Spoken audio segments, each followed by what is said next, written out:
Tuwing may duty detail ako sa basura, pumupunta kami sa 28 Ladybug Corner, Dragonfly, Valle Verde 6, Pasig City. Tagabuhat lang ako ng malita ng basura. Ang ibig sabihin ng basura ay malita na may lamang pera. Ang bawat malita ay may lamang humigit kumulang 48 million pesos. Humigit kumulang 3 beses ako mismo ang nag-deliver ng basura sa bahay ni Congressman Saldico, sa Horizon Resident at sa mga bahay ni Speaker Romualdez sa 42 Mackenzie Street, Taguig. Mas maraming pagkakataon na nagde-deliver kami ng basura sa bahay ni Speaker Romualdez. Mali-malitang basura na puno ng pira, natuklasan sa pamamahay ni na dating Speaker Leyte Representative Martin Romualdez at Ako Bicol Party List Representative Zaldico.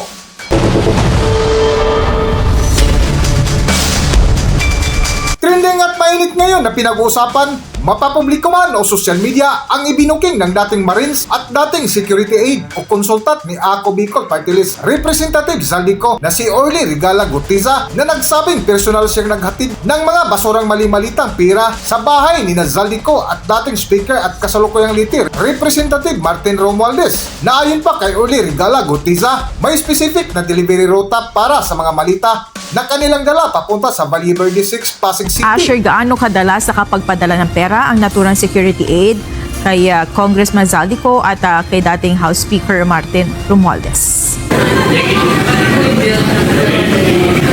Monica, 3 beses sa loob ng isang linggo. Ganyan umano kadalas ang pagdadala ng pera kay Leyte 1st District Representative at dating House Speaker Martin Romualdez. Gayun din kay Ako Bicol Party List Representative Eli Zaldico.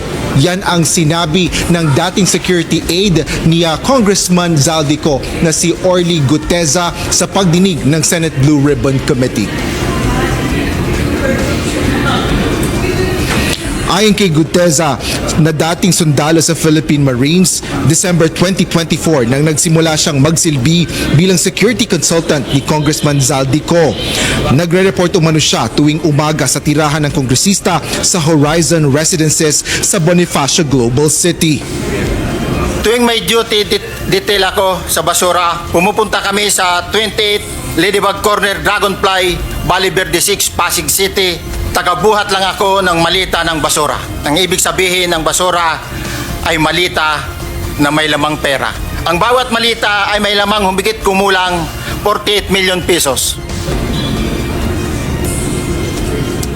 Dagdag pa ni Guteza, kapag magdadala ng mga maletak ng pera kay Zaldico ay tatanggapin ito ni na John Paul Estrada at Mark Teksay na mga executive assistant aniya ng kongresista. Ipinisinta ni Senate Blue Ribbon Committee Chairperson Panfilo Lacson ang litrato ng 2 receiver umano ng mga maleta ng pera at pareho itong kinilala ni na Guteza maging ni Henry Alcantara, dating engineer ng Department of Public Works and Highways, Bulacan 1st District.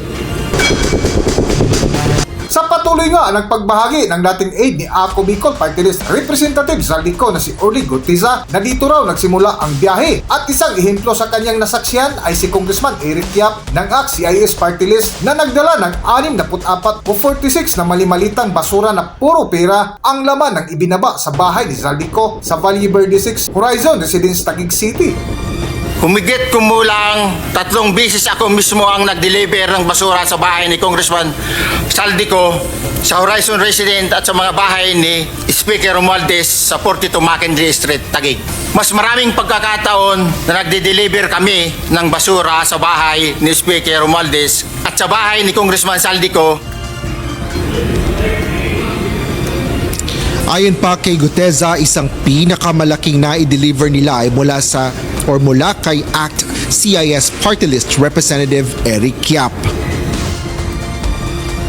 Ang isang ehemplo na nagdala ng pera ay si Congressman Eric Yap ng ACT-CIS Party List. 46 na malita ang dala niya sa bahay ni Congressman Saldico sa Valle Verde 6.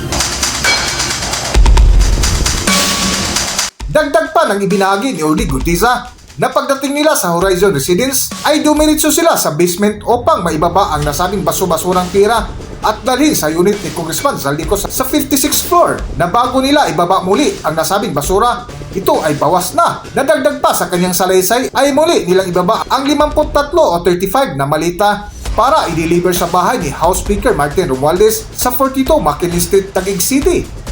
Para sa buong kwento, narito ating panoorin ang buong video.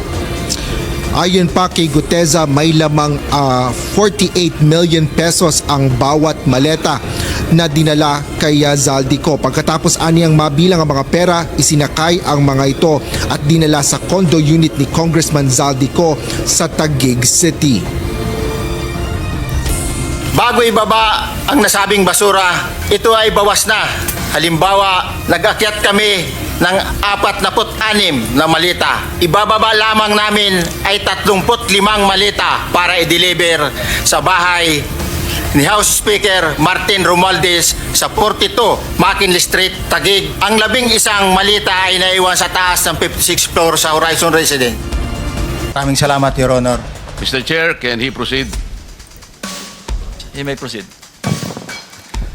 Ako po'y nagpapasalamat sa pagkakataong ito. Sa Senate Blue Ribbon Committee, Senador Ping Lacson, sir. At sa iba pang member na nandito po. Ako po si Orly Gutisa, may asawa, nasa tamang edad, Pilipino. Makatapos makapanumpa na ngayon sa umiiral na batas ay nagsasaad at naglalahad ng gaya ng mga sumusunod. Ako po ay lumabas upang magsalita sa isyu na ito. Bilang isang dating sundalo, inaalay ko ang aking buhay para sa ating bansa. Sa pagkakataong ito, nagdesisyon akong magsalita at maglabas dahil ayokong maging masama ang kinabukasan ng aking mga anak, apo ko sa darating na panahon. Ayoko pong naririnig ko at napapanood ko sa pagdinig ng Blue Ribbon Committee. At ngayon ko po napagdugtong-dugtong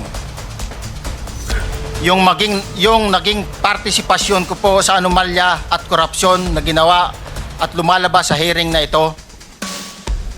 Yung palang pera na binubuhat namin at dinideliver mula sa masamang gawain na nagdulot ng baha na ikinamatay ng tao at imbes na gamitin ang pera sa edukasyon, medikal at programa na mapunta lamang pala sa bulsa ng mga politiko. Mabigat po sa akin magsalita dahil may pamilya ako. 4 ang anak ko, nag-aaral pa.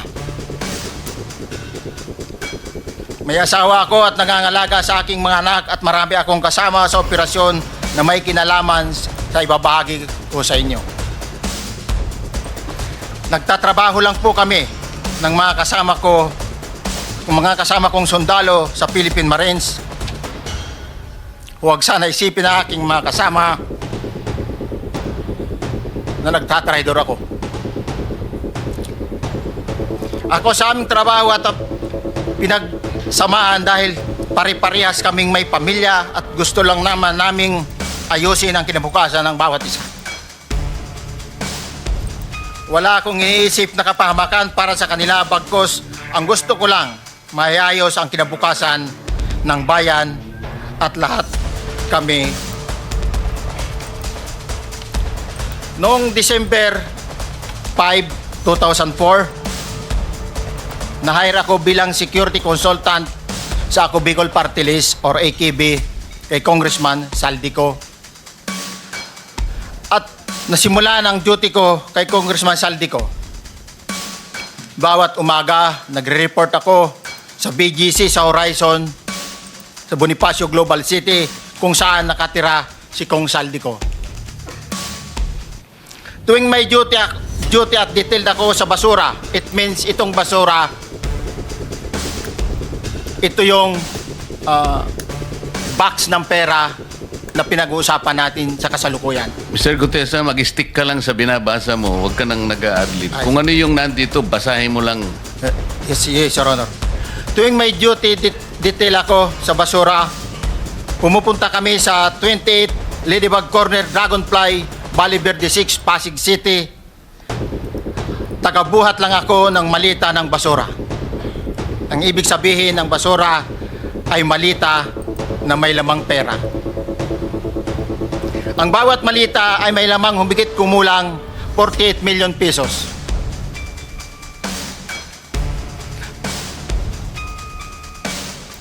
Ang bawat malita ay may post-it na nakadikit na nakasaad kung magkano ang laman ng bawat malita.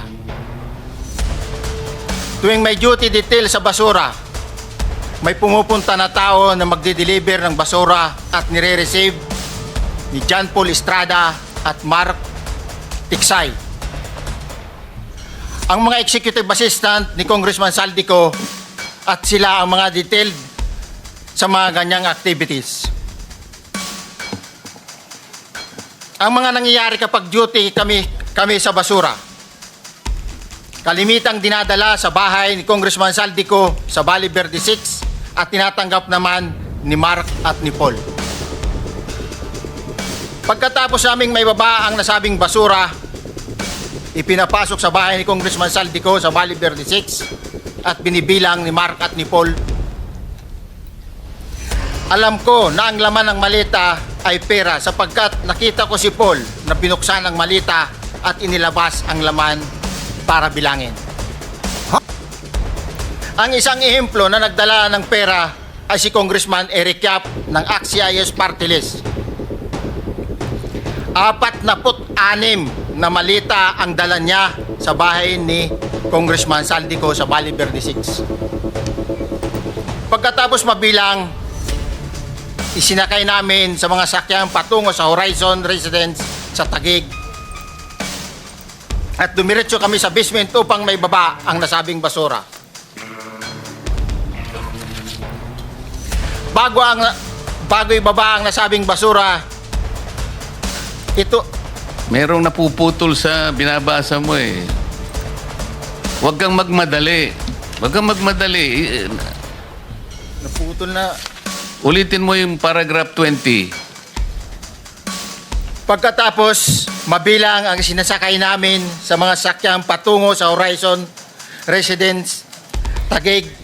Pagdating sa Horizon Residence, dumidiretso kami sa basement upang maibaba ang nasabing basura at dalhin sa unit ni Congressman Saldico sa 56th floor sa nasabing lugar kung saan siya nakatira.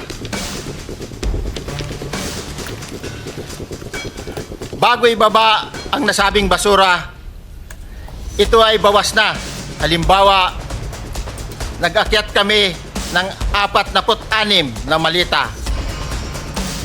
Ibababa lamang namin ay 35 malita para i-deliver sa bahay ni House Speaker Martin Romualdez sa 42